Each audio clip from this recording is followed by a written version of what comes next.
little story that must be told. Here's a little story that must be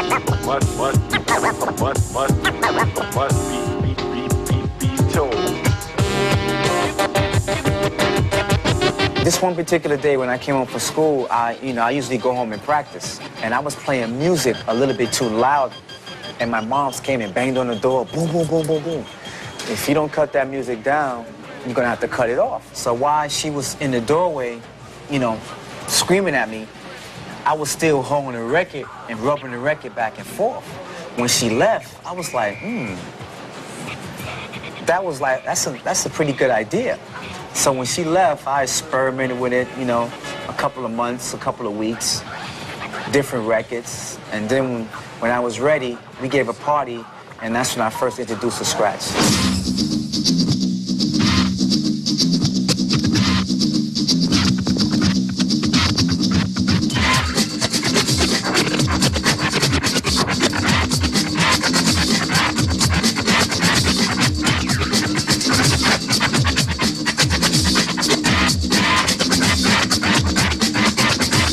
When I was at Prairie View, A&M, this cat named R.P. Cola who brought 2 copies of 5 Minutes of Funk by Houdini and Friends, and he just started cutting up the beginning of the 5 Minutes of Funk.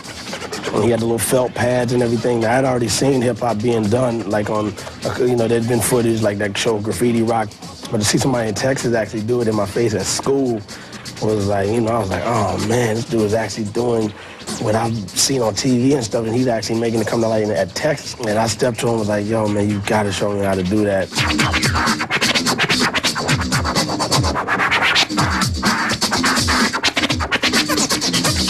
The scratching thing, that's always the first thing that usually grabs somebody. How the hell are they doing that, So it's like, that was me. How are they doing that? So I grabbed my mom's whatever record, Joan Baez record, and I'm scratching on the turntable, tearing the shit up out of it, and she's not home, so thank God, but she comes home and there's grooves all beat to shit and the record's all busted.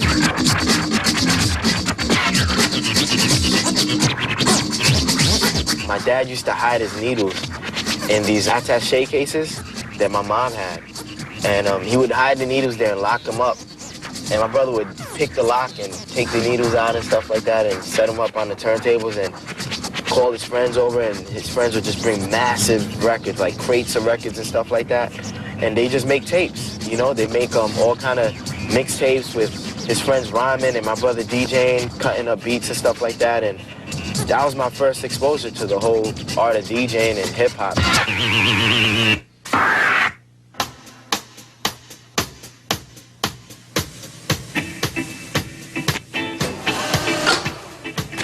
A lot of people get rap and hip-hop mixed up. It's 2 totally different things.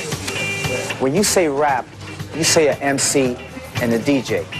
When you say hip-hop, you say graffiti, you say breakdancing, you say DJs, you say MCs, the way you dress, the way you talk, all the elements into one.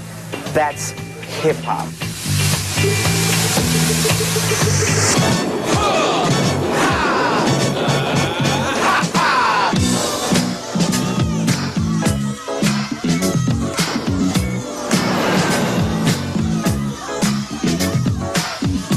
This is the famous Bronx River Houses, the home of hip-hop.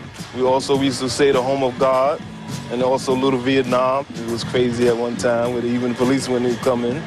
We had a lot of gang violence happening at the time. Also a lot of social awareness that was also happening at the time. So that's why we started Universal Zulu Nation, trying to take a lot of gang affiliations and turn it to something positive. Bambaataa was one of the heads of the Black Spades. He was the division leader. And it was taken from a concept of Bambaataa went to Africa when he was leaving the Spades, and he seen how the black people were living over there, and he adapted his culture. He said, when I go back, I'm gonna start Zulu Nation. We started organizing a lot of the different people in the street. We had different dance groups, B-boys, B-girls, as well as rappers and graffiti artists all together to make the whole culture. It evolved from us beating each other up to like breakdances. I used to break dance myself back before Crazy Legs, before all them cats. Y'all got the moves from me, you know it.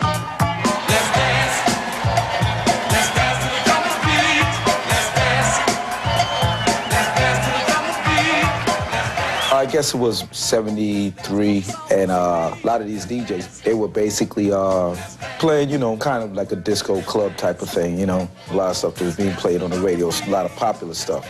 And out of all of that came this rebel, Kool Herc. He wouldn't play that main album cut. He would play a break from a song inside the album, so it was like beats and rhythms and, you know what I'm saying, his style was, he was like God. The breakbeat is that part that you look for in a record that lets your God self just get wild. And then as soon as that breakbeat leaves, you're saying like, it's only a minute, it's only 30 seconds, you know, you want to hear some more.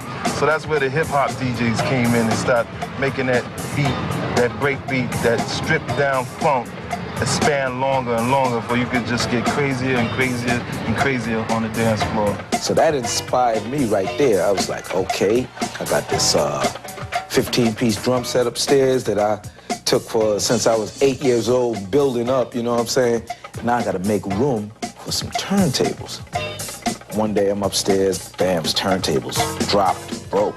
So Aziz, who was one of the original members of the Zulu Nation, he's like, yo man, Bam needs your turntables. Before he can get the words out of his mouth, I ran in the room, packed the turntables up, and I was at the door like this. Where Bam at? Brought his turntables down and let him get on, and he started rocking the house, and you know, then came one of our little proteges in the family.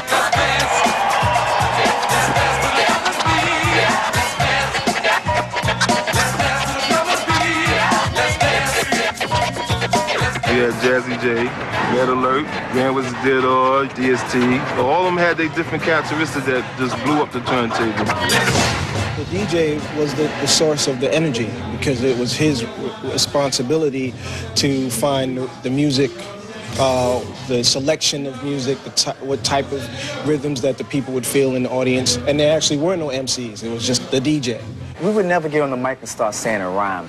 The only time we would pick up the microphone is when we would say, if he on the green truck outside, please move it, or Jerry, your mother's at the door. And it was a DJ who had to give the rights of passage to the MC to even pick up a mic at his set. I was walking down the street, just a humming to the beat, and everybody else was a doing the freak. Then they asked me about another MC. I said a wimp and a wham. I don't give a damn. Look like a jelly, but they call it a jam. You know? The MCs were just more or less there to get the people involved. And like we would create the crowd participations, you know, all the hoes, say ho, you know, anything that had to do with the crowd was where the MC, the master of the ceremony, got involved. The DJ was the backbone, and we were the arms, the legs, and everything else to make him colorful. And they say the big DJ race, Theodore is running in first place. From the left to the right, he's out of sight. From the right to the left, he gives the death. From the front to the back, he's not the right. He got his back, so get down. If a person wants to get an understanding of how hip-hop was back then, the best thing is to look at Wild Style because, you know, that was how it was done. You're not going to get to see Grandmaster Flash, you know, cutting in his kitchen. That wasn't like part of, you know, somebody wrote a skit or something and said, well, this is what we're going to do. We're going to have him put his turntables in the kitchen. No, they were in the kitchen. A lot of the clubs further down in Midtown Manhattan, they never wanted to book no MCs or DJs. As time went by and they found out that we were making money, that's when they started booking us. Things started being pushed, getting pushed more downtown. That's when a lot of the punk rockers started coming up, hanging with us and partying among black and Latinos, where everybody thought it was going to be some type of racial violence and this and that. But as Uncle George Clinton said, one nation under the groove. We interrupt this record to bring you a special bulletin. The reports of a flying saucer hovering over the city have been confirmed. Hip-hop. Hip-hop. Hip-hop. I think like 82 maybe was when the Grill opened up on 3rd Avenue down around 10th Street. And I saw a tiny little ad in the Village Voice that said the Cold Crush Brothers were going to be at the Grill.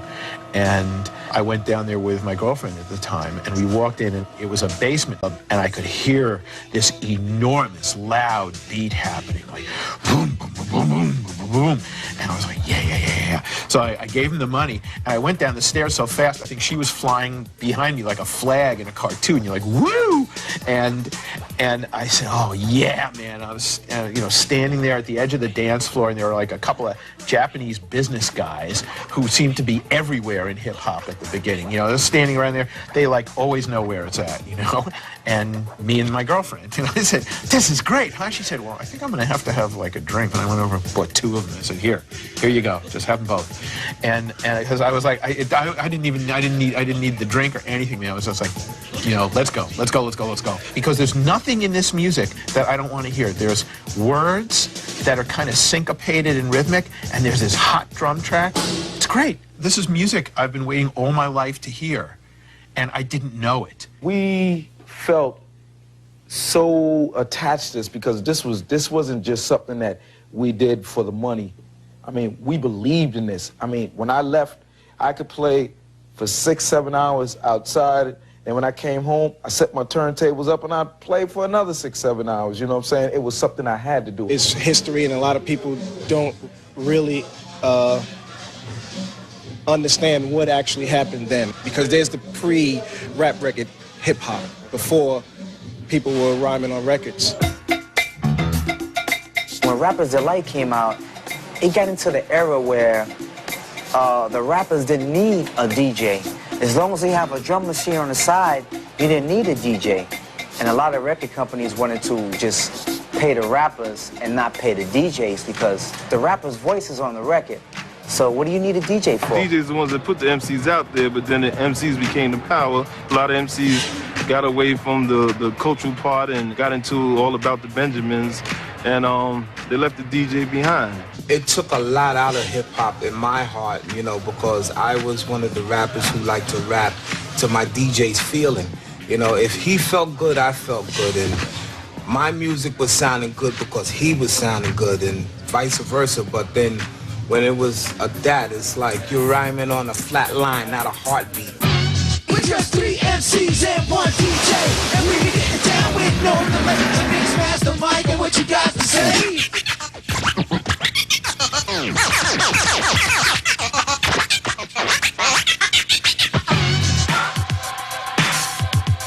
Buffalo Gals, Malcolm McLaren. All this scratching is making me itch. Zigga, zigga, zigga. Where's that sound coming from? The zigga, zigga. What is that sound? So one day I turned on the TV. I seen Grand Mixer DST live in concert with Herbie Hancock. Oh, that's where that zigga, zigga sound comes from. Is that turntable moving back and forth. And then I knew that's what I'm going to be one day.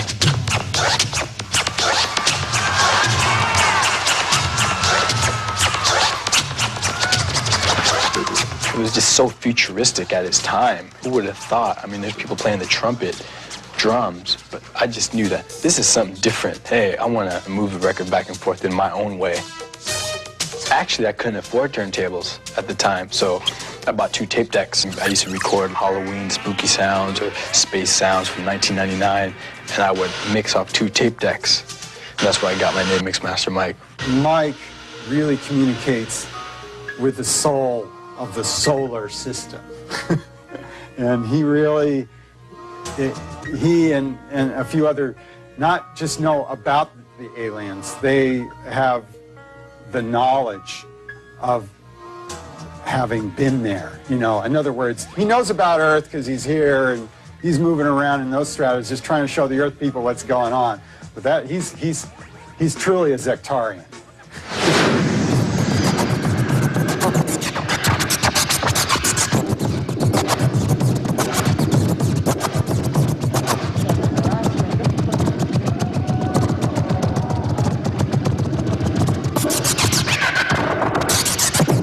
I got inspired one day because down from the apartment complex was a football field. And I seen these 3 lights that landed on the field out of my window. I kid you not. And that's where I got inspiration to maybe it was my scratching that caused these light beams to come and land. And maybe they're visiting and maybe I am actually communicating to intergalactic beings.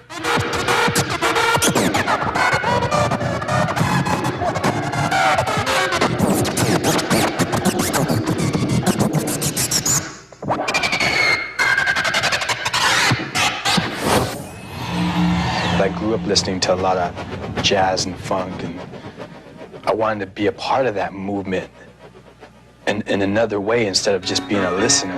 I got me things. I got me things on my mind. I got me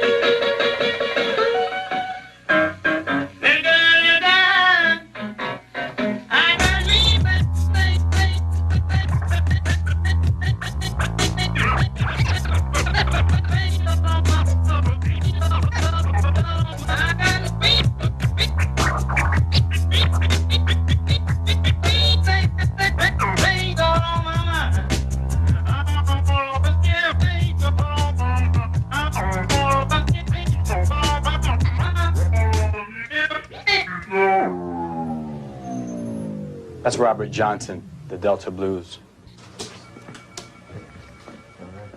What I got here, this is life-size Cubert. As you can tell, my super physique outmatches this man right here.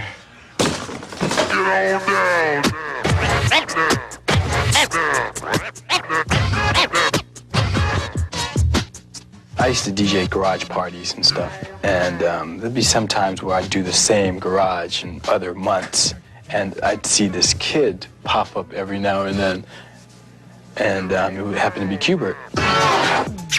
He would like approach me, like, "Yo, I dig what you do, Mike." So I said, "Well, I'll show you some stuff when I come to my apartment." He'd sit there and just watch me practice the whole day. Then in between my practices, he would ask me, "How do you do this? Can you do that again?"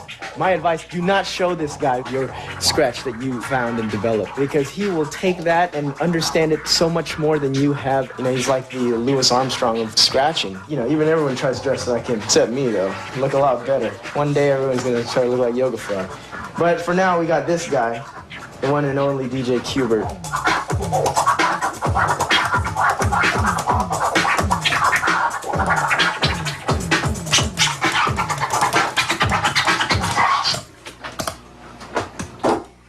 This is a fader, so you can just, what it is just on and off.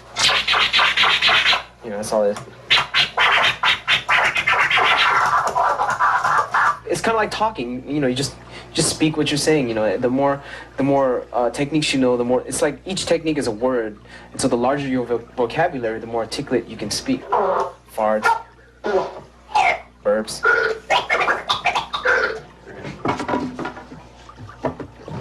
Beat juggling is the live manipulation and remix of music right before your eyes. Usually what you do is you kind of use the same two records. So this is like, I'm just using a piece of the record. It's called the break. It's like, and then this is the same record as well. Like that, right? The fader is like for that turntable and that turntable, right? And in the middle is both.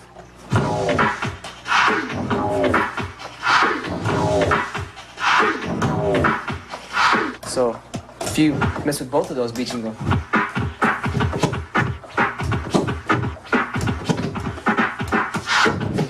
I've always been into music ever since I was a kid. My mom even said when she would play music and I would be in her stomach, I would kick and stuff, and I can't sleep unless there's music on. I was like a D- student. I totally hated school, and I always would go home and just do music.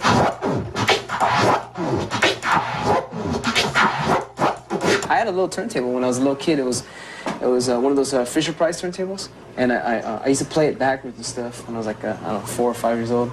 Now I would always say to myself, "Wow, I wish I could record my voice and put it on record, and see what it would sound like if I played with my voice." You be a DJ. Scratching really came to me when I heard, I guess, Rocket. DST was the first one to use that sound. You can gauge a DJ's skills by when they use that sound. It's kind of like if you can gauge a guitarist's skill if they just use a plain acoustic guitar and see what they could do with it. You know, so this is like the plain sound right here, or this one. Scratching is like, to me, it's like some other kind of intelligent. Me and Cubert used to practice. That's where we made up the question and answer. I'd scratch the question, and he would give me an answer. And so we didn't even have to talk to each other for a whole day. I remember one time he moved away, to another city. And I was like, damn, how am I gonna bite it? How am I gonna, how am I gonna get his ideas? So I imagined all these, like DJs from outer space, like what would their style be? He took that and just like went in his own world with it. Since Earth is like, it's like kind of like a primitive planet, what about the more advanced civilizations? How does their music sound? So I would imagine it, whatever they're doing, and I guess that's how I would come up with my ideas.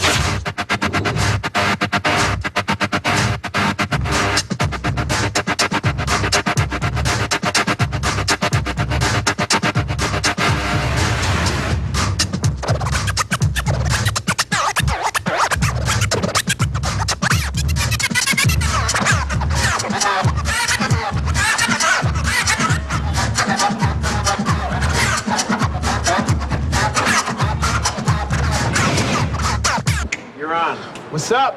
We are the Bulletproof Scratch Hamsters. Changed our name to the Space Travelers. And, why is that? We changed our name because of DJ Mars. And we don't give a fuck, actually.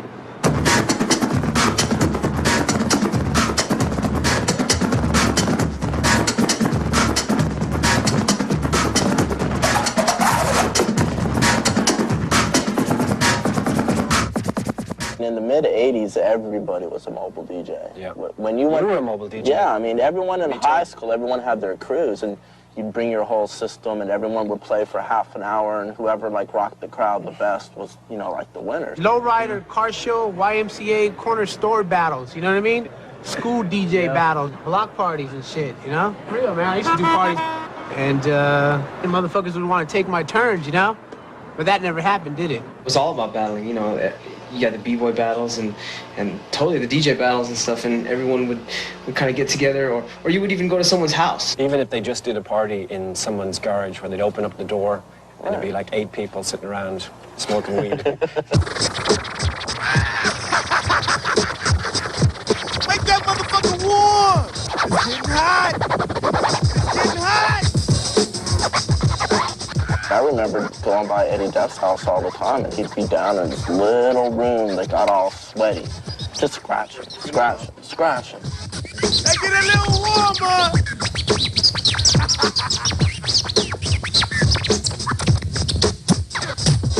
If you're doing something and no one even gives a fuck about what you're doing, and you're just doing it in your bedroom for yourself, like how you really feel, it's like a painter just going crazy. That's what happened, and that's why they would come up, like, say, the tones, go, this really is cool, and it wasn't like thinking, well, will this work at the club on Saturday night? It was just, let's just do it. It sounds good to me, and to these 2 other people in the room with me.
Trickles were the first to take the secrecy out of DJing, because a lot of hip-hop DJing was based on covering the label so that nobody knew what you had, not revealing your tricks.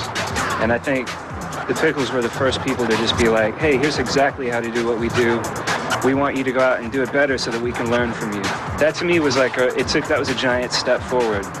And they were so far ahead of the time that people, a lot of times crowds would just be like, damn, They won battles. That's what they did. And that's why they became so well known. I mean, they're incredibly talented, but that was something that sort of put them on the map. What made it unique was we all had our own individual styles. I was into like scratching horns, and Q had this drum. I was just scratching some drums, practicing, and then Mike comes in with the horn. I don't know, he just walks in the room and says, ooh, and he started scratching with a horn, and from there Apollo came in and said, whoa. Apollo came in with the trumpet stab, and that's how it started. We looked at each other while we were doing it. Sounds like a band, right, guys? Yup. Sounds like an actual band.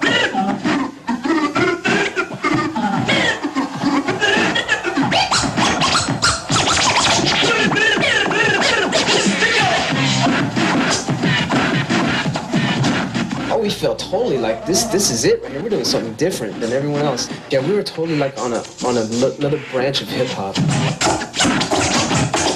gonna wreck this motherfucker like grease the hard way, so take that! I guess in the early 90s, there really weren't DJ songs on albums anymore. And actually a lot of rap groups didn't really even have DJs anymore. That's the scene that we were like totally not into. We were totally just all DJ kind of band and stuff, you know. I mean, we love the rap and stuff. It's just that what they were doing with the DJs in the background and they were just filling stuff. I was like, yo, this is not. We just totally blocked it out, and it was just, we were in our own world. We were like on Jupiter or something. But when David Paul came, he was like, yo, let's make an album, just a DJ album. No MCs, just y'all shining. They were like, all scratch an album. What are you doing? The return of the DJ. Oh man, it definitely opened some doors, and it opened our minds. Up until the return of the DJ album, my goal was to DJ for a popular rap group and be on stage with someone and be in videos and stuff like that. I never thought that I'd end up having my own album and that I'd be able to exist as a musician without the presence of an MC. And Return of the DJ was like the start of that. Start up the phonograph. This is dope on plastic. This is Rob Swift. You're in Jackson Heights, Queens right now, and that's basically where I was born and raised.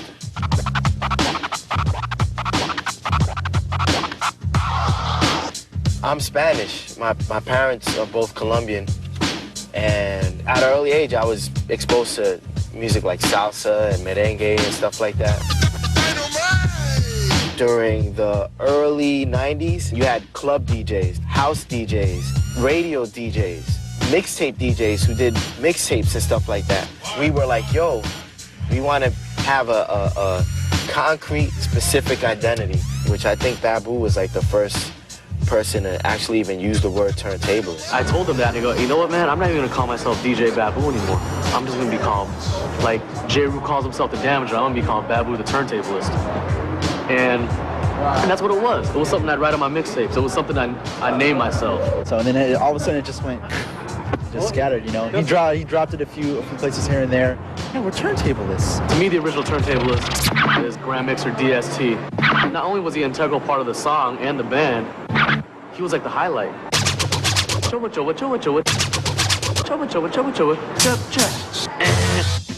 The turntable is a musical instrument as long as you could see it being a musical instrument. You're dealing with notes, you're dealing with measures, you're dealing with timing, you're dealing with rhythm. It's just, you know, different tools, but the outcome is the same, music.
scratching all night. Hey DJ, just play that song, you have me itching all night.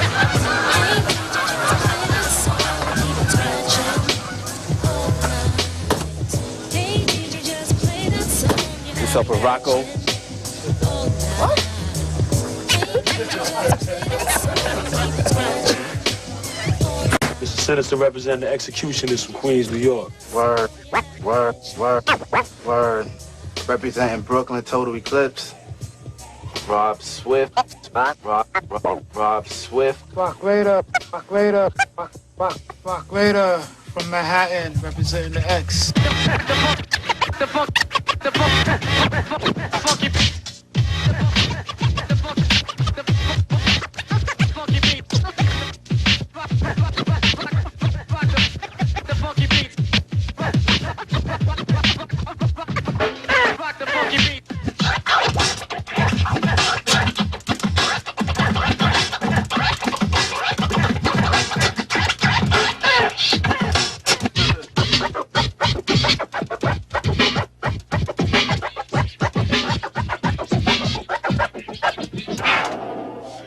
Sometimes you just bump into different things that might sound good. Like, that's what it is freestyling. So right now, we was freestyling.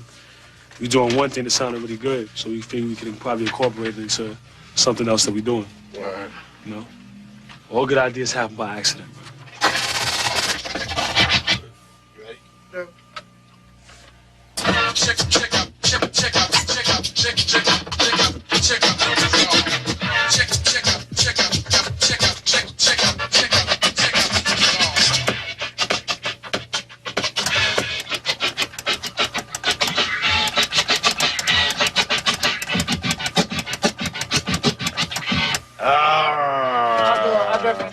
No, those three were good. Just go from the left. After the third one, you gotta do the end. The last one. The last brown filling, right? To do the last What you filling. do it brown, Huh? No, like how you, how you said brown. What we're trying to figure out is how to record music in a way that'll come off similar to the way a regular band would play music. So it could start off with one kick and snare, and it'll evolve into something big.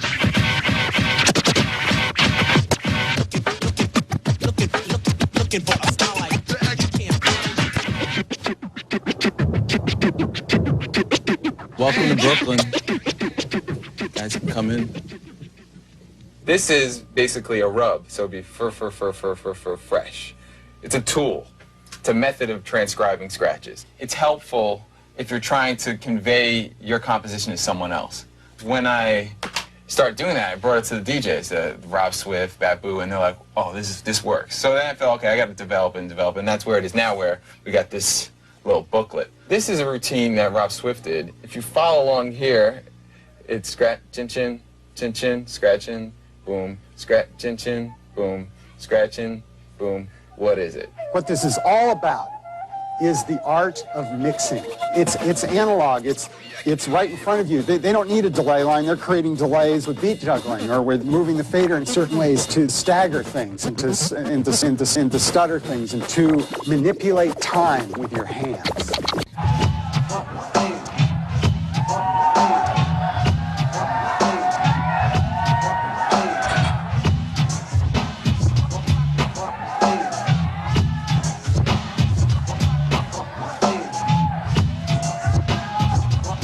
My dad's a professional musician. He wrote the Have a Coke and a Smile jingle. I don't know if you remember that, but so I get a lot of my musical background from that. I had like a traditional music upbringing. I was always in the band. I played piano and drums and started drums when I was 7.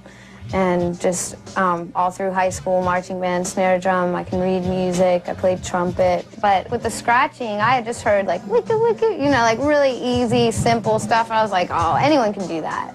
But then I saw him and he's like doing all these crazy tricks and all these patterns that some I can't even play on the drums. And I was just like, oh my gosh, I gotta learn how to do that. And he pushed me, and a month after dating, he moved in, and we've been together for the last 4 years. The turntables moved in with him, and I stopped making fun of it. The first time I heard scratching, really, Probably was like Rocket. It was just like so different and just such a weird sound.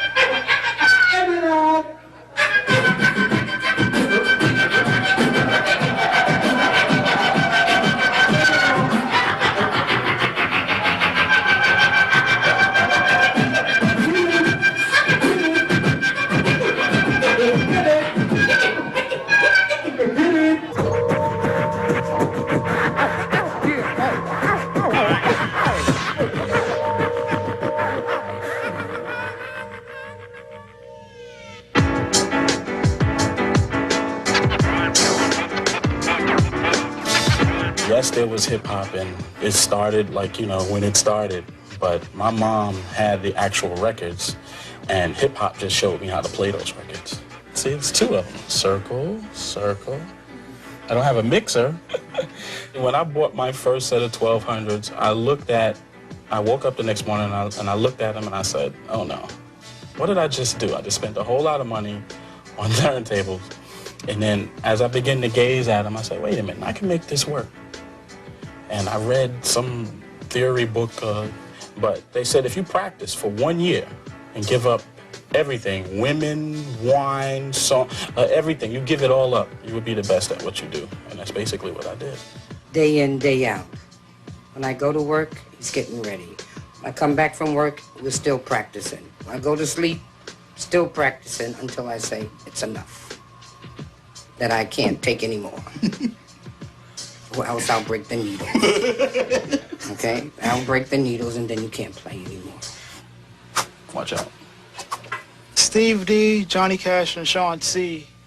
Like, we used to all hang out together, and we used to go up to Steve's house and practice, and we started going with Steve to these battles, because at the time, like, Steve was, like, the illest person out of us. All the wheels of steel, he is. All the wheels of steel, all the wheels of steel, he is. All the wheels of steel, he is. Steel, he is. All the wheels of steel, he is. Steel, he is. All the wheels of steel, he is. Steve D, the founder of beat juggling, and Steve D helped me realize that once you think you've reached the limit as an artist to what it is that you do, once you believe that, someone's gonna come along and prove you wrong.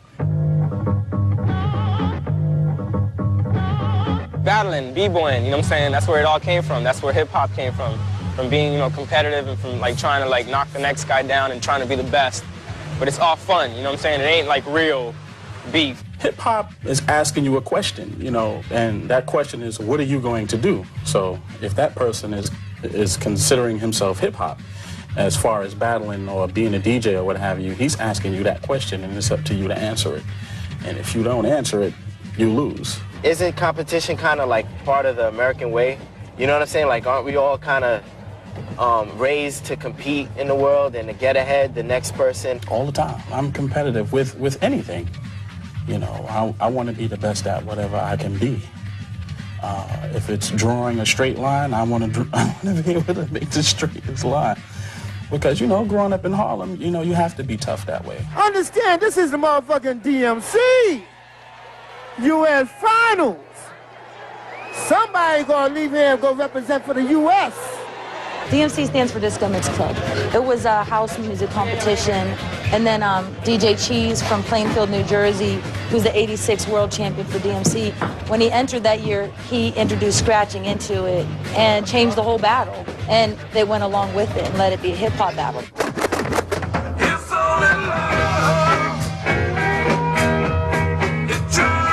DMC is like, you do a 6-minute routine, and you try to make that 6-minute routine the best overall. You know what I'm saying? You're not really going up against one guy.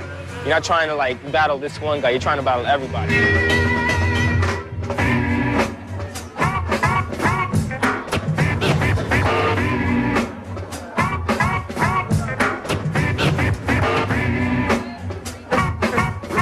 We did 12 heats this year, and they all you know, managed to win in their own cities or other people's cities, and came out to battle. So everybody was almost a first timer. So yeah.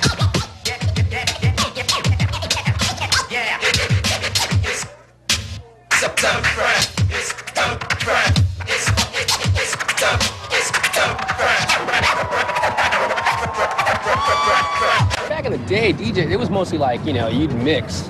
You know, if you could mix two records, you know, just blend records, you were cool, you know, and you might have like a little, you know, double beat here and there, and then scratching came along, and that was the big thing, you know, scratch, oh, if you could scratch, wow, you could scratch and mix, wow, that's pretty good. Transform. Yeah, if you could transform now, wow, that's another plus, but then it just went bananas when people started beat juggling and then flaring and, you know, just crap. Then after that, then came body tricks. When I won the DMC World Finals, Rob was like a big time help to me right at that point. Like I used to come to his house, practice, just put my set together like we were just putting our song together. We just were like, hey, it'll be dope if you do this at that point, and just a lot of input, a lot of help.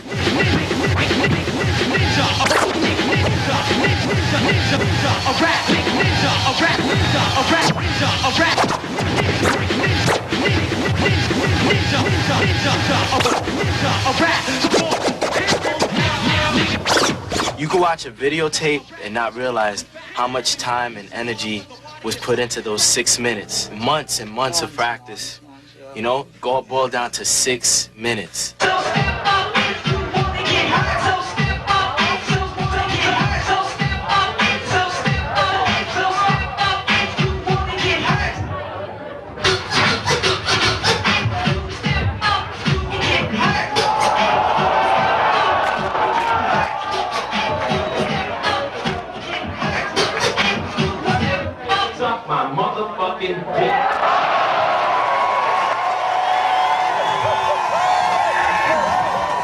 Once you get in front of the set and it's like, you're going to compete against him, I'm not his friend anymore. I can care less. I'm going to eat his kids. You know, you got to try to act like you're the #1, but it's all an act, you know what I'm saying? Inside, you know, I get nervous. You can do your routine 100 million times in your room. You get in front of like 500 hardcore hip-hop fans expecting to hear something. You can crumble pretty fast. You can be DJing and scratching, your record skips. Oh shit. Yeah. You could go to like move the pitch control, your arm hits the needle. Oh shit. Oh shit. Oh shit.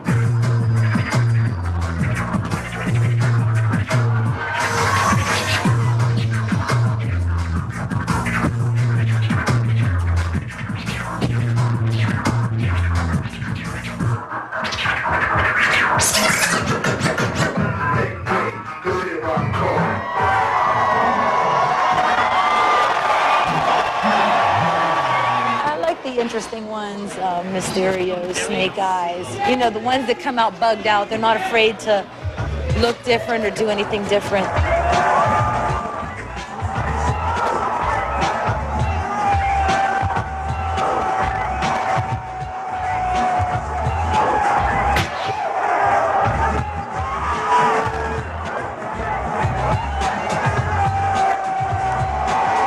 Competition is a way to get seen, as opposed to just DJing out in the street, in the park. You know, you get to reach a wider audience.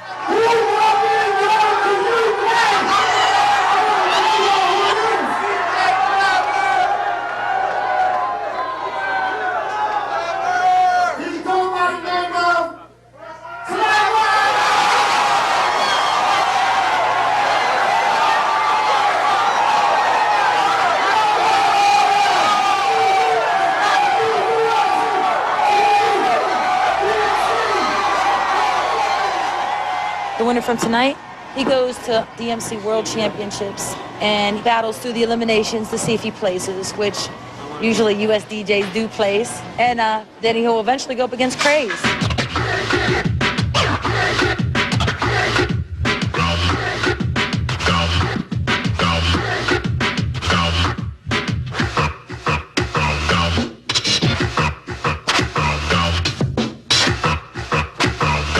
When I was competing, I would be, I want to be the best, you know. I want to learn all the tricks and put it together and put mine on top of it and flip everything, you know. And then I guess now I'm more like of a soul searcher, where I kind of try to outdo what I did yesterday. and kind of just do it for the love without competing against anyone else but myself now. They just get over it. It's so stressful, and it's too much. It's too much to like stress all year, planning the routines. Even Craze said it, you know, after this third time he's done, whether he wins or loses. And 20 years from now, I want to look back and I want to be like, yo, I had fun when I was like 20, and I was doing all this crazy shit with the turntablism and stuff. I don't want to look back and be like, yeah, man, I was representing. I was keeping it real. You know what I'm saying? I don't want to, you know what I'm saying? I'm having fun, and that's what it's all about. Let's see here. Who you want to... Pick a card, any card. No, let me just see, let me see. I got Rex in Effect. I played with Dougie. That's my first playage. And then Toshinobu Kubota, Toshi for short. Then there's Guy, Luke Skywalker, both times with 2 Live Crew, Blackstreet. It's all fun when you DJ with a group because you get to showcase you. If you ask some of the turntablists, you know, what groups you DJ for? Huh? What group? You know what I mean? And it's like you can't tack any medals onto the trophy that they may have that's sitting there. It's like they didn't go any further, you know, and I think that they need to get, if they want to elevate the art form, it has to be on a bigger platform.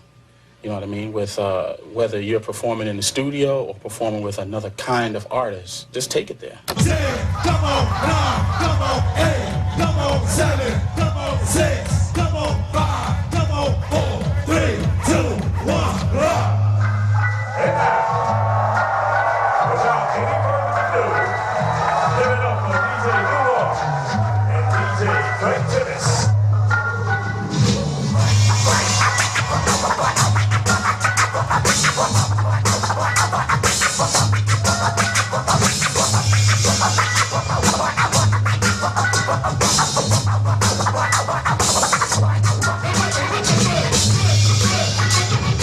I took clarinet in the 4th grade.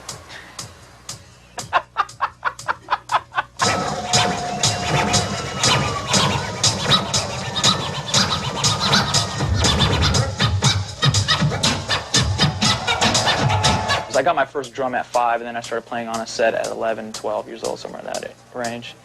Then I got into turntables, or then I got into beat making, then I got into turntables, but I don't know how to play anything, you know, I don't know how to play the piano, anything melodic I don't know how to play.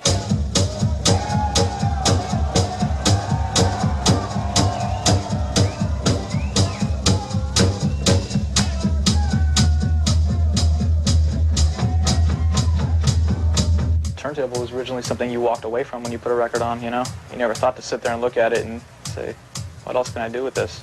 You're not supposed to, you never were supposed to touch it. Yeah, it was so... Your parents were like, don't touch the turntable. Yeah. Don't touch the record. You're going to ruin it. I was 11 years old, and I heard Rocket by Herbie Hancock, the DST scratching on it. It was ship, ship, shrew it. And I grabbed the shrew. That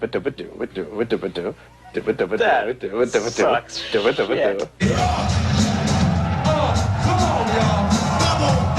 Now you know us, but it's not the cold rush. For MCs, so we hate the furious, not the force MCs or the people treacherous. It's a blast from the past, from the one we bust. From whatever we touch, we hold platinum plus. But if I shake off rust, still I got we trust. Cause it's the second coming. We play a rhyme so stunning, and keep it running. And give a shout out to London. Keep it on, it's never born to the early morn. Sunset till dawn. I got a word abundance, whole bands by the 100. Top speed, guaranteed, we still running. Why you whacking plastic? Treating all your bands like fanatic. Up a pair, coming and pipe, they come up where, fuck a fair. Pressure look at me, where the we get there. DJ is spinning the records that make up the music so people can focus whenever the mic has been passed to me. Jurassic create songs with each other. We go about it in different ways. A lot of times, Cut or I will have a beat, and we will come to the table with a beat. Are you guys feeling this? Yes or no? Sometimes they're in here writing it, sometimes they write on their own, sometimes they write together. There's been tracks where the beat's been playing in the studio while everybody's just vibing out, just talking. There's times when we don't really have the rhyme, or the guys don't really have the rhyme together, and they lay down this mock track just to see how it goes, just to get the patterns and the, you know, the fluctuations and everything. Go back and fill them with the words so I can go later back and program it around what they're doing. It's fun, but it's always a challenge. Y'all know Bad Boo out there? My people's on the right, y'all sound of baboon. Attention, ladies and gentlemen, by the end of the night, when we put down the mic, thinking he dilated people, brings heat, that's guaranteed for sure. I'm sure it's sure. Some try to do the same, but they style ain't pure. A carbon copy. That's right, every comes out so sloppy. Yo, to me it don't matter how dope you write or look. MCs without a voice should write a book. For this era right now, I guess, for what the media has portrayed as rap music, has been very limited. And I think with Dilated, we just brought it back to the basics. I mean, the reason that I even connected with Evidence and Rocka was because they didn't want to DJ for fake reasons. They didn't want someone up there. You know, they could have had anybody. They just wanted a stage prop DJ. But they themselves are very involved in all the elements of the culture of hip-hop. They both started as graffiti writers and applied those same mentalities to their MCing, and Evidence also as a producer. So their respect for the DJ goes without question. You know, so for me to be involved in any aspect of the group, whether it's recording, on stage, interviews, anything like that, you know, they totally include me as a complete third of the group. And it feels right. This is a show vinyl I put together for the Beastie Boys, and I put like drum hits before each name, so it sounds like.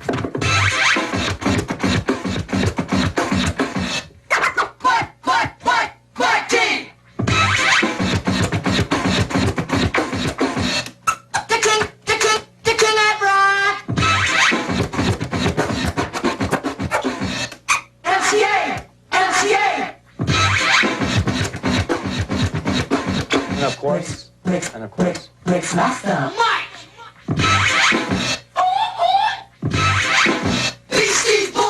There'll be times when I'll start scratching some roosters for no reason.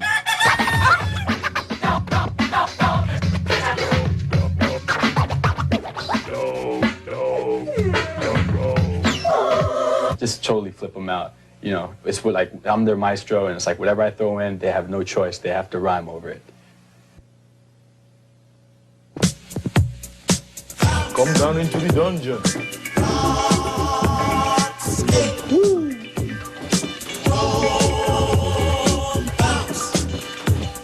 This is basically more or less the bulk of my collection.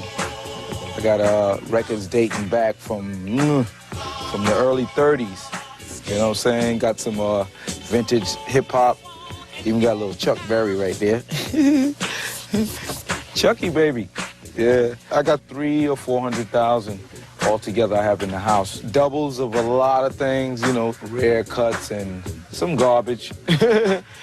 I know so many breaks, man. I mean, I'm a walking encyclopedia when it comes to breaks, you know what I'm saying? Hip-hop, in the hip-hop world, they don't get too much by me, you know, I know it all. I know it all, I never sleep. Yeah, classic, Planet Rock.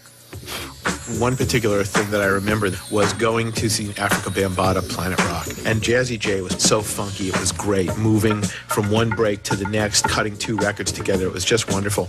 And Bambaataa would be, you know, looking at the crowd, you know, being this sort of inscrutable master of records. Sam would feed me the records and I'd just go off. Once I get into a zone, it's like you can't even talk to me. I start hopping back and forth. At one point, took out a 45, slips it over Jazzy J's shoulder. You know, Jazzy J, something takes me. Bam would point to the line, play the second cut. Play the second cut, the break is right there. Puts on the 45, and this break comes to the end, and then voop, voop, voop, boom, he lets it go. And I was, you know, I was sitting there, I was like, wait a minute, what? And it was the opening break from the Shirley Ellis record, The Clapping Song, which I think the last time I heard that, I was 9. And I really liked it when I was 9. And all of a sudden, everybody's dancing to this funky break, and I thought, that's fucking amazing. Africa Bambaataa, master of records.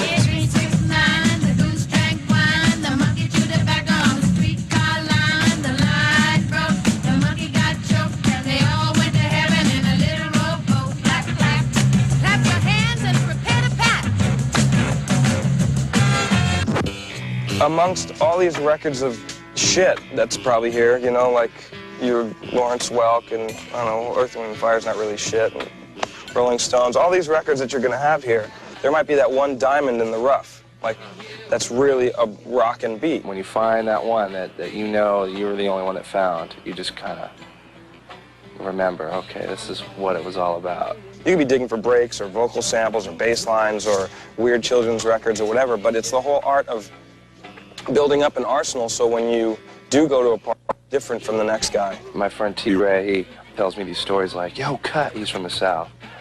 He's from South Carolina. He's like, yo, Cut, you know, I could go into a town and just, I could just smell the records. It's like, I pull in and oh, honey, we gotta stop. There's some records in this town, you know? You're digging all day when you find that one record. Oh, you know, it's at the end of the crate. You're dusty, you stink, you know? And it's a whole culture. I mean, it's that whole, like, you got it on vinyl? You got 2 copies on vinyl? It's like that always thing you're asking. It's like your drug. You got that? And this happened to me when I went to North Carolina. Okay, just look in the yellow pages under R for records, and we'll find stores.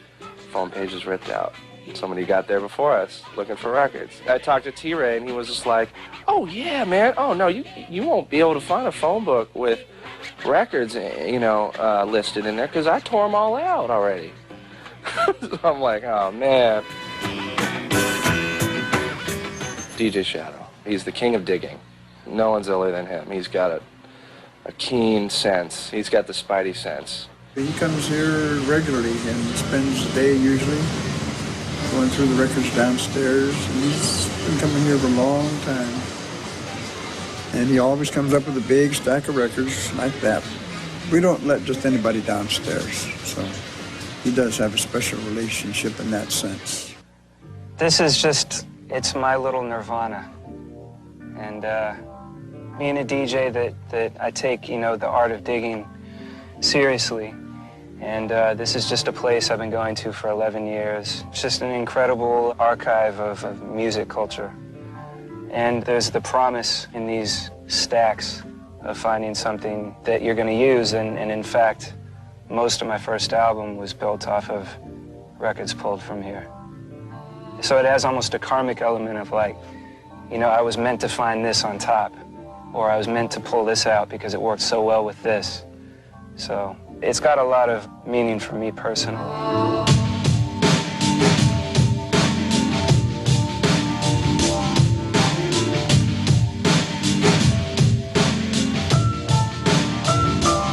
Me and my buddy Stan that I used to dig with, he was a graffiti writer. We used to come here just looking for things like, you know, Incredible Bongo Band and stuff. Every now and then we buy things and Ed or Mark or someone will say, oh yeah, we got a ton of these in the basement, or, you know, oh, you should see the basement if you think this is something. So after like 5 years of hearing this, I just decided to can I just take a look? And we came down here, and I couldn't believe that there was still something like this, a cache this large, and the fact that it's relatively untouched.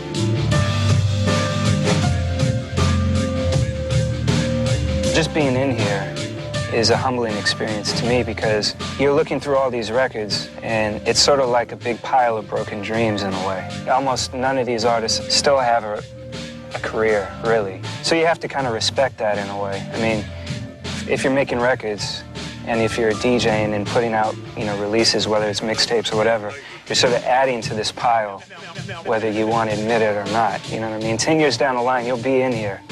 So keep that in mind when you start thinking like, oh yeah, I'm invincible and I'm the world's best or whatever, because that's what all these cats thought.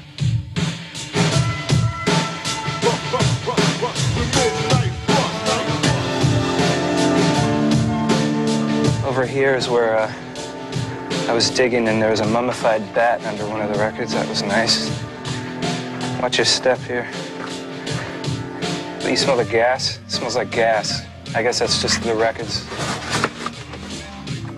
I honestly feel like the people that dig don't stop digging because it's a part of who we are. People that don't, you don't have to. It's not going to make a bad DJ good, but it'll make a good DJ better. Midnight! We're gonna do a song that you never heard before. Double D and Steinsky put out Lesson 3, and it was like a couple years after it came out. I heard it like in '86, and this was essentially like literally a lesson in all the old breaks being played by themselves from front to back in an order, a cohesive way that just, you know, it was groundbreaking. The torch has been passed to a new generation of Americans. Lesson 3. It was a fusing of a lot of funk music and being able to take all these spoken word elements. And it became this increasing series of left turns where all of a sudden it was like, oh yeah, right, man, great. This is like, we can put Humphrey Bogart over this, and I have this seance record that we can use. When I heard that, that was, I mean, over the years, I always kept referencing that track. So when it came time for me to make my first record, I called it Lesson 4. And just so happened that a few hundred miles away, Cut Chemist was doing the same thing for the same reasons. Lesson 2. That was the first time I've ever heard breaks, old records with drum beats on them. I listened to it and I was like, wow, this record was made entirely from records. And I just went bananas. I said, this is it. This is the missing piece, you know, to hip-hop for me.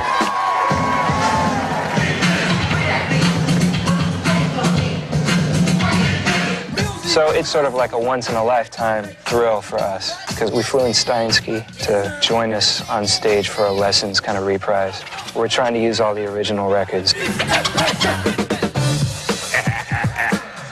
I'm like a radio DJ, you know, as the first record ends, the next record begins. And these guys, they knew that these were studio creations.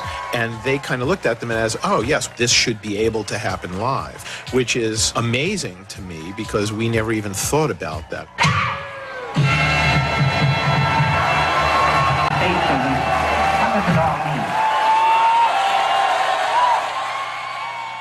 A lot of the groups that I was brought up on, from the Commodores to Earth, Wind & Fire to Al Green, Curtis Mayfield, all that, the sounds that they did back then, they don't do them like that no more. They started getting into the computer generation and newer equipment, and that style died, and the funk just didn't sound rugged like it used to. It's something about that, just that beat, man. It moves you in a certain way before you even hear vocals. It's a driving force.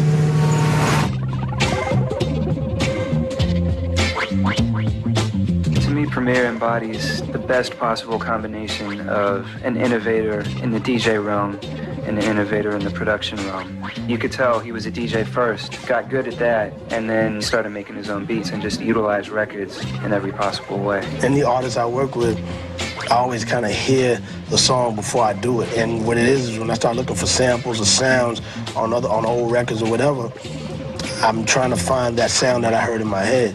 And until it sounds like what I'm looking for, if I got to search for a month until it sounds like what I'm looking for, that's how long it's going to take. When Guru heard me do my demos and put me into Gang Starr, I knew that I don't deserve 50% of the money if I just DJ. I gotta do something else. That's why I started saying, let me learn how to do beats. Then I'm putting my 50% into the group. And I feel like if you're a DJ, you should know how to produce tracks, because we rearrange tracks and remix tracks just from having records around. So if you can do it at a party or make mixtapes, you should be able to do, hot tracks.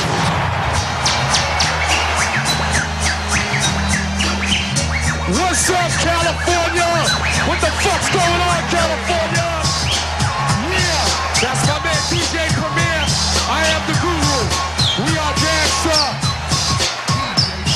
Take this, for example, young niggas want rep in the life you're living. You can't ask them. It starts with the young ones doing crime for fun. If you ain't down, you get played out, son. So let's get a car, a fly whip. I never wanted to be an MC. I rock the mic when I'm on stage, and I command the crowd, and I do all that because I learned from the old school and how they get a crowd to cooperate. It's a certain way you have to talk to them. I can say, come on, everybody, let's get your hands up. They ain't gonna sit there, but if you say it to them like, yo, blah, blah, blah, and you kick it to them with the proper attitude, they're gonna wanna get down with you. They might say that we're a menace to society, but at the same time I say, why is it me? Am I the target for destruction? What about the system? A total corruption. I can't work at no fast food joint. I got some talent, so don't you get my point? I'll organize my niggas and get crazy. Selling D-R-U-G-S. If I chose to be an MC, believe me, I'd probably have to go through a lot more drama than I do as a DJ, because of the fact that the MC is more vocal. So when you're speaking a voice like that and you're selling over 100,000 albums, you're touching so many people. They're taking what you're saying to them, and they're hoping that you are what you talk. And I tell it to Guru every day, yo, let's be about everything we drop, because we're going to get tested on it. If the people on the street don't test us on it, God's going to test us on it.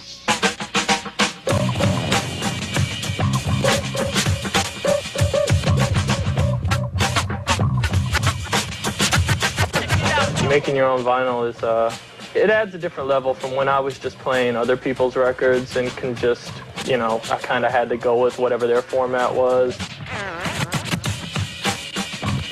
I've got this record that I put out that I made where it's nothing but guitar tones. And it's a whole octave.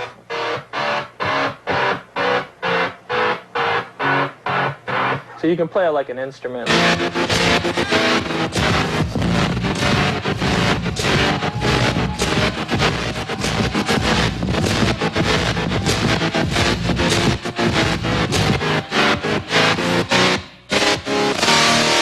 That's kind of evolved. People used to not like vinyl that was kind of set up for DJing because they thought it was cheating. But then I think music started to be made anyway, catered towards DJs. So records specifically for turntablists and battle DJs and that sort of thing started popping up. These are ultimate breaks and beats. You know, that whole digging in the crates thing. These kind of like helped a lot of guys find those breaks that are just not around. This was an opportunity for them to just like have these. There are hundreds all over the place. This record contains 7 different noises. Noise number 1 is the horn stab. And then the numbers. I'm with a 1, 2, 3, 2, 1, 2, 3, 1, 2, 3, 2, 1. 1, 2, 3, and then the tweak tone. And then the crash.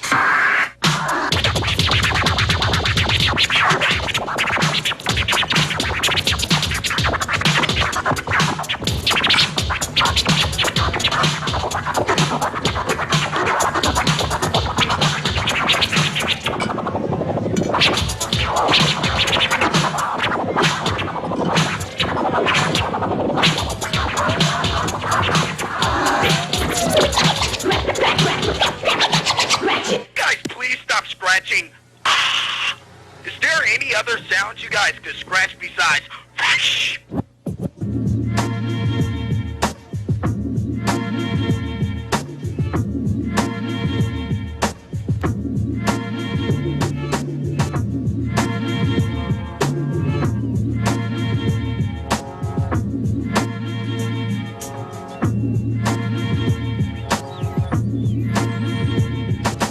Ease up the toes, my man, take it easy.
You go to Japan, you look on the billboards, someone's scratching, you look on the commercials, there's a DJ, the video games coming out of there have DJs on it, the clubs, everything is DJ oriented. It's everywhere. Everywhere you go, people are buying turntables, people are scratching. Just in the amount of DJs, I mean, it's thousands of new ones every day.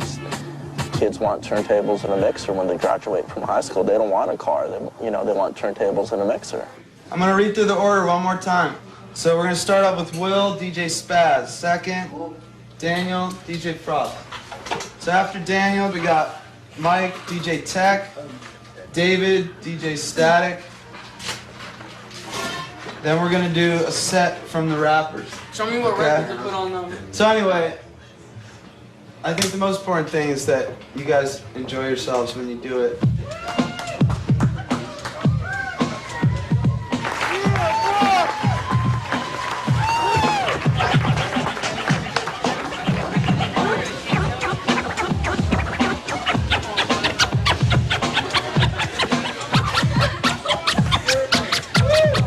it's a good thing to do with kids because they can put a record on and they can feel like, all right, you know, I'm making music. And so, you know, they can just come on the first day and be successful. And they're nervous enough just in class doing it in front of other kids sometimes, you know, but doing it here, it's a huge room, you know, and even if they're all not standing right in front of the stage, there's 100 people in the room. They're nervous.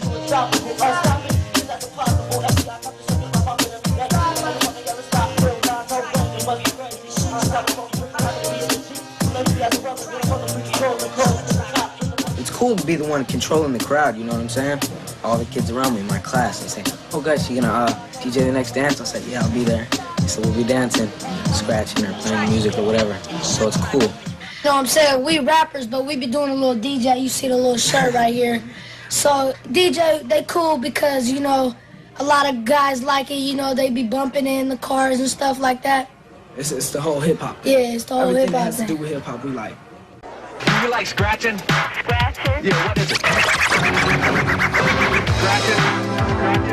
Scratching.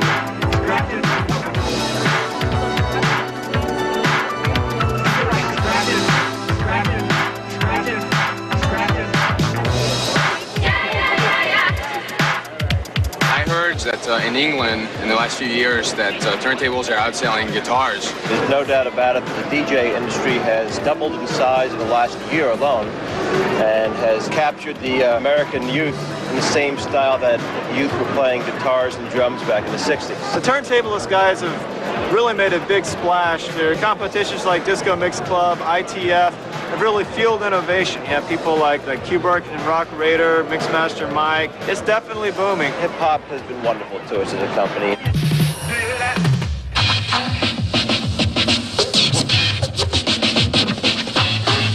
That's what popular demand.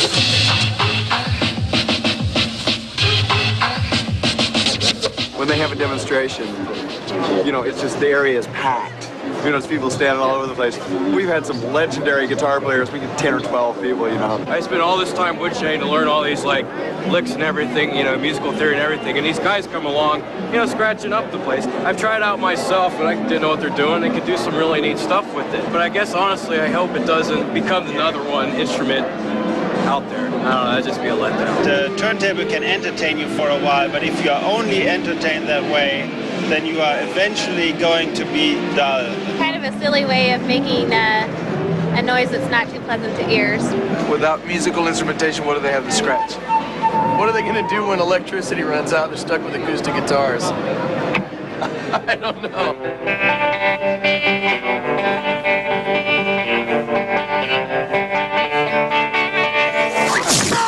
Just get a record.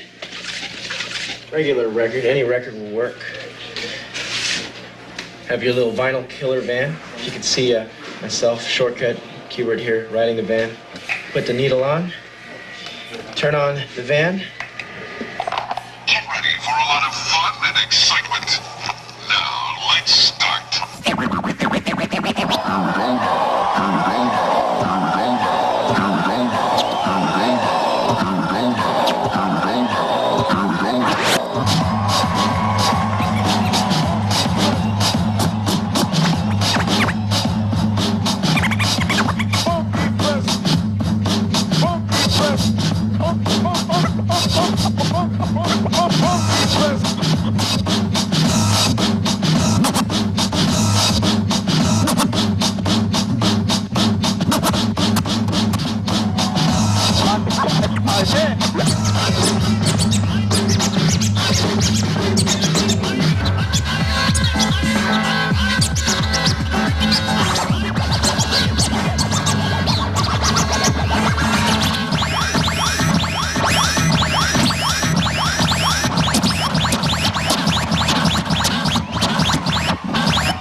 after the 60s sort of identified it with the whole Grateful Dead culture. I think we're in completely a new culture right now, which I feel that the Invisible Scratch Pickles initiated, and now with a lot of the other crews around the Bay Area, you have a whole new energy source. For Filipinos, or American Filipinos at least, we don't really have role models, you know, as far as mass media goes. You know, there's no athletes, there's no actors. You know, we have our parents and Qbert.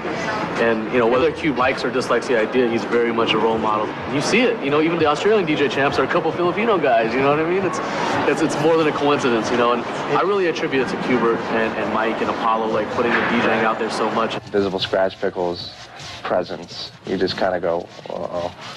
Because, you know, I mean, they're the most influential DJs that have ever lived.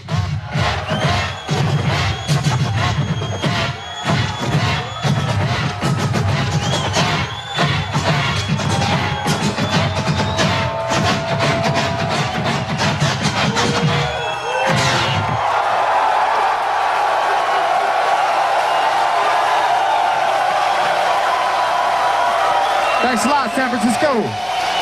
They're disbanding as the Invisible Scratch Pickles. They're not going to use that name anymore, and they're more going to sort of just do like solo things. And it's like the Sex Pistols. It was like they broke up at the peak. It was perfect. Our Operation IV, the day their album came out, they broke up.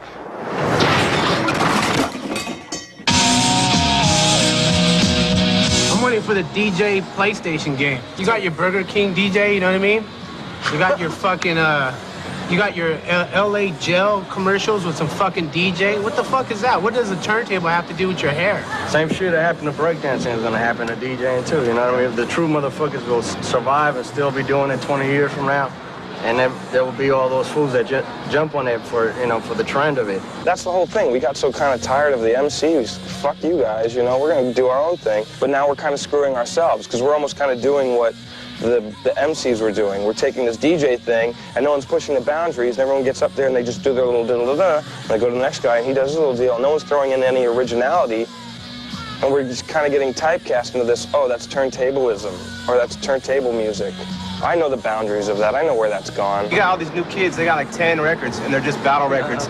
You know, and that's their collection forever. And they think that's, when that record wears out, they're gonna buy it again. Like a lot of scratch DJs and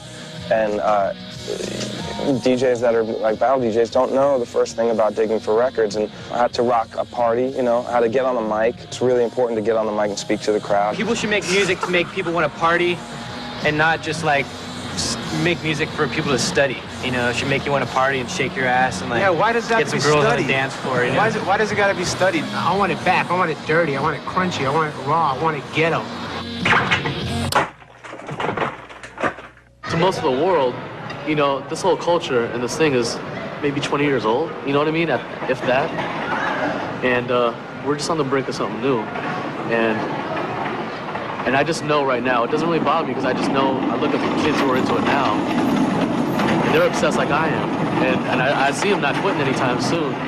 And I just can't imagine what it's going to be like when they're the older ones. Right. When they're making decisions, when they're going to say what's cool, what sells, what is fine music, what is not. Ladies and gentlemen, this is an experimental record. It's an experimental for me, and I hope it be experimental for you. There's always been a mystery about the drum. The drum, the drum, the drum, the drum, the drum, the drum, the drum, drum, the drum, the drum, drum, the drum, the drum, the drum, the drum, the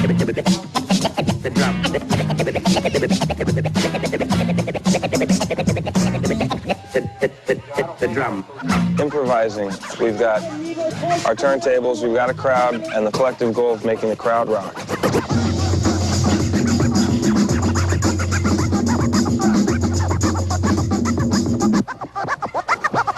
There's DJs that'll rock a party, and there's DJs who can really cut well. But what we try to do with the Future Primitive is bring those worlds together. The party rocker, the guy who collects deep breaks, the producer-minded individual, people who are like in there digging nonstop. That's the backbone, like in a jazz band, that's the drummer. Then you have the soloist, the turntablist, the scratcher, taking you on those abstractions.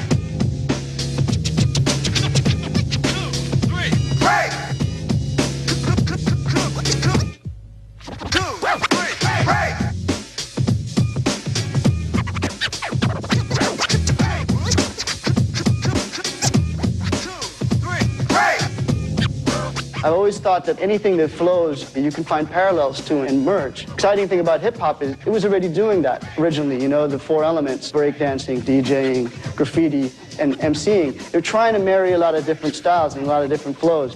Like with Doge, he paints behind it. That same fluidity in the way he paints and what's happening in the mix, there's definitely a parallel there. When I'm painting to a DJ in a club, the DJ talks to me, I talk to the audience. Hip-hop is the lifeblood of my work, and turntablism is the next step, and it coincides with the audiovisual package of Future Primitive.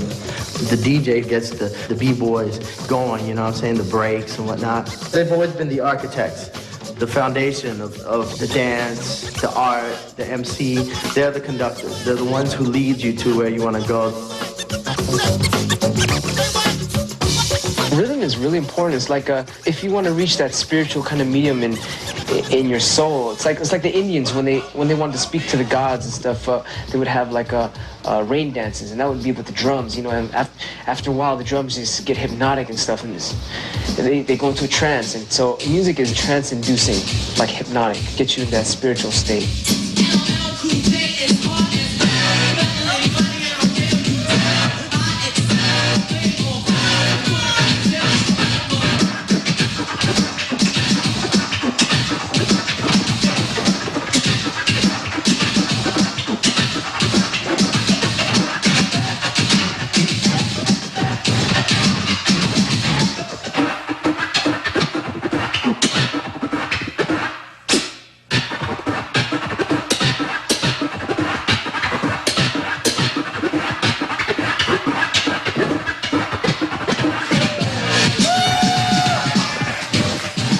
The zone or a nirvana, you know, you just totally you're just all into it, you know, you're just getting the whole. It's like you're not playing the instrument. It's like you're the instrument and the universe is playing you.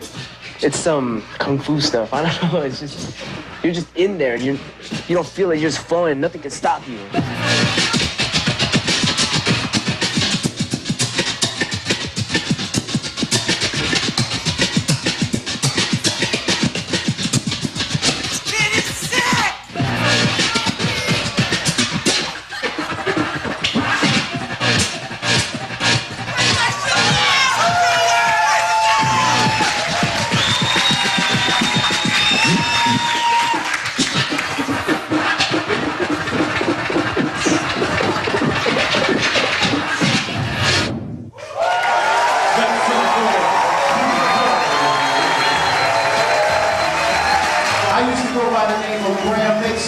DXT.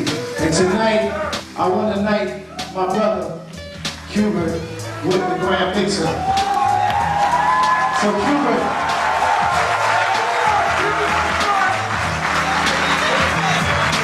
this is the Grand Mixer. You know, when you're standing at a turntable, and you sit there and you're watching it turn, and you think about what you're going to do with that turntable to freak people out. It's a heavy thing, man. It's something that you gotta really interact with that turntable, watching it spin, looking at it time after time after time. And it's very obvious that this brother has been indoors for a long time, many hours. I know, because I used to do the same thing. And to see somebody take something to the next level and pass that baton, then he deserves that right to use that name. The Grand Mixer Cuba. Now it's time for our wrap-up. Let's give it everything we've got. Ready? Begin. I believe everyone is one. Everything is one whole big ball of energy, kind of like the Star Wars thing about the Force. You know, everyone's connected, you know, and we're all just like one energy. Like we think we're separated, but everyone affects everyone. When you find out you're not separated, it's like, everyone is a limb of one whole thing. So why would you want to hurt your hand or hurt your fingers or hurt your arms when you know that person is part of you? So in order to help people, I make music for them and, you know, teach people about scratching and I guess try to brighten up their lives or whatever, you know. That's my whole destiny on this earth.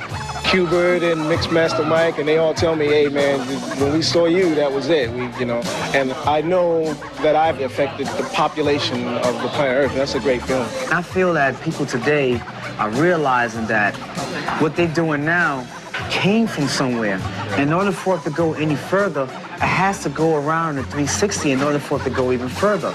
And I always say, you have to know where hip-hop's been in order to know where it's going. You have to. You have to. Well, I always know things goes into cycles, and it's all coming together. I just hope to see it be intergalactic.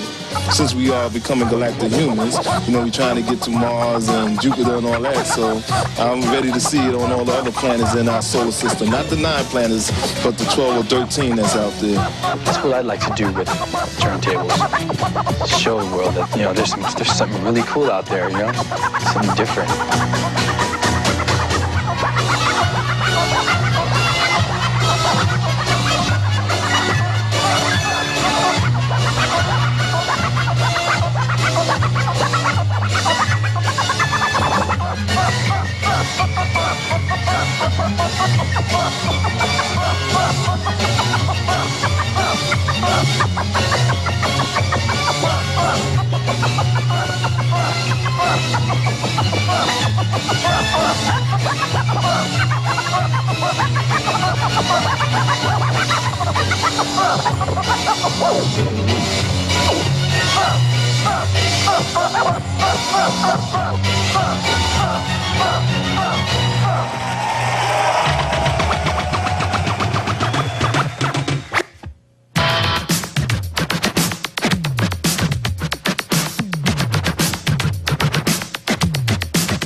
Every time somebody does a scratch, they should give me $1,